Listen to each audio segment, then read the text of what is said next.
What is up, party people? This is The Vinyl Casket, home to the lamest taste. You can check me out on Instagram, Twitch, and YouTube, all at one word, The Vinyl Casket. Please subscribe, like, and comment, hit the bell for much, much more. We are doing the 11th episode of Rewind Reviews, and this is on, if you haven't read the title on Twitch or YouTube right now, boom, boom, boom, boom. This is the Scream franchise. Forgive me, I could not find a thumbnail, like little image here, that had all six, that was the right format to work on my on Streamlabs. So you have to deal with one that only has five. That shows Scream, Scream 2, Scream 3, Scream 4, and Scream 2022, which is the fifth Scream, followed by Scream 6. Recently, I rewatched all six movies. The Scream 5 and Scream 6 I watched for the first time. Those individual reviews are already on the channel, as well as write-ups, I believe at least on 6 or 5. One of them has a write-up on my Instagram that you can check out over at The Vinyl Casket, as well as a bunch of other stuff. So I've done individual reviews, so those ratings are already out. I already did in-depth reviews if you wanted me to talk about the latest two movies, which work as sequels on themselves. You get introduced to a brand new cast, the core four, and they come back into Scream 6, and you basically follow them, as well as a couple legacy characters, but they are the main characters. So I did reviews on both of those. I gave them Scream 2022 has a 4.7 out of 5, and Scream 6 has a 4.9 out of 5. I really like that movie, mostly because I think they did the setting well, and it was interesting because it was unique. Going back though, this franchise is incredible. Freaking incredible. One of my favorites. I hate when people talk shit on Scream. We're gonna do real quick. Scream 1 came out in 1996. Scream 2 was 1997. Scream 3, where are you? Was the year 2000. And Scream 4 was 2011, followed by 2022 and 2023.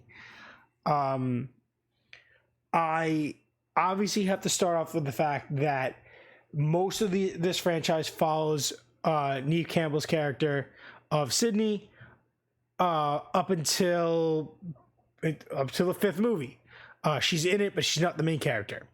Okay, as well as Courtney Cox, who is in every single movie, but not mostly the main character. Scream 1, classic. It is my favorite, without a doubt. It is a 5 out of 5 for me. I think it is the perfect slasher. It's gory. It's funny. It makes fun of itself and other movies.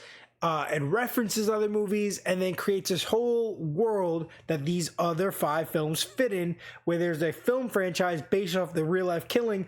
So the ongoing movies mimic the movies being made about it. It's really an interesting world that stems out of this very unique story that never gets really like reference it, they mirror it, but it's a standalone. You could just watch Scream and none of these sequels and have a great time.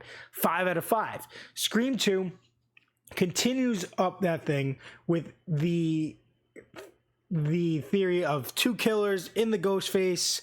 It turns out to be a psycho that is obsessed with the movies as well as the books, and who's being paid by Billy, one of the villains from the killers for the first movie.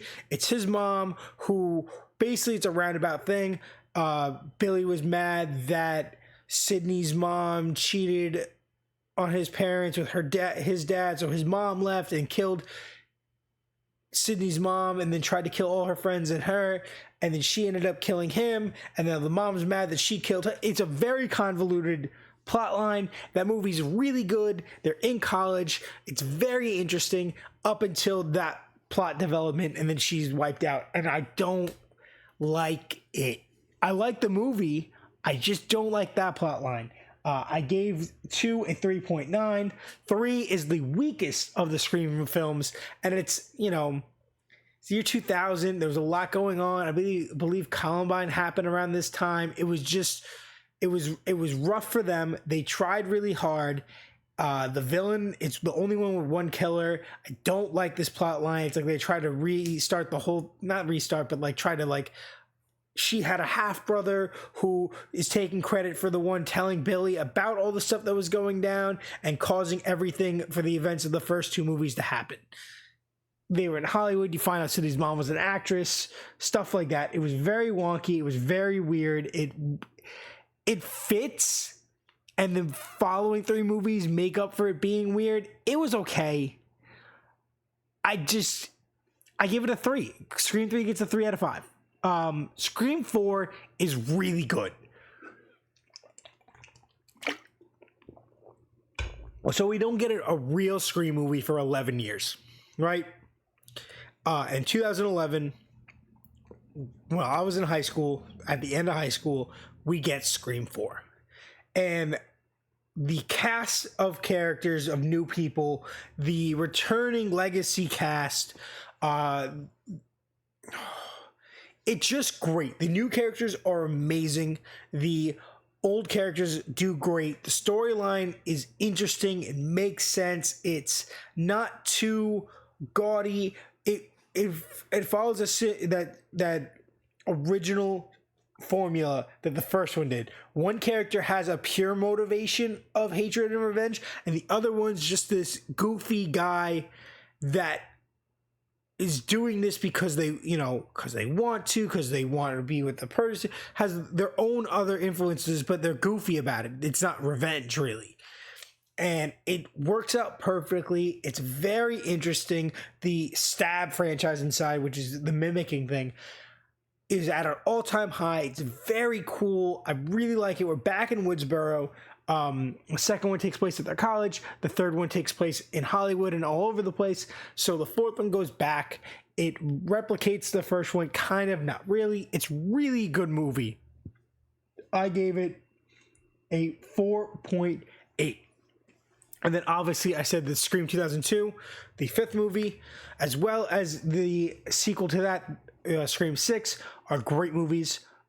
Scream 5 takes place in Woodsboro again. Interesting. We find out that Billy had an estranged daughter. Accidentally, somehow, her mother was hooking up with Billy while the beginning of the first one, and got pregnant and didn't tell anyone, and convinced that her boyfriend was her. And then when they found out the dad left and this and that, crazy. Very interesting. She sees people, a cult fan base finds out it's her. They go after her. It's very interesting. It's a very good movie. It's very different, and it's a great jump to restart the franchise with those movies. So obviously I said I gave those a 4.7 and then a 4.9, making my lineup for this overview of amazing movies is it Scream, Scream 6, Scream 4, Scream 2022, Scream 2, and Scream 3. And that's my order. So you can get in the comments and discuss that and talk about it and do your thing. I really liked it. I love the franchise. I loved rewatching these movies and dissecting them. If you want more in-depth reviews of these, you can let me know in the comments. I will do them on each of these individually. My overview is that this is an underrated, it's a loved franchise, but it's just the middle ground here. Scream is loved. These new 2 are great. People love them. Scream 4 is super underrated in my opinion. The other 2 are good movies. They're just not as good. With that being said, guys, get in the comments. Let's discuss it. I know this is a shorter video than I do with these overviews, but this is episode 11 of the rerun reviews for the Scream franchise. You can check out the channel. This is the Vinyl Casket, home to lamest taste. You can check me out on Instagram, Twitch, and YouTube, where you can subscribe, like, and comment. Hit the bell for much, much more, and do me a massive favor and stay lame.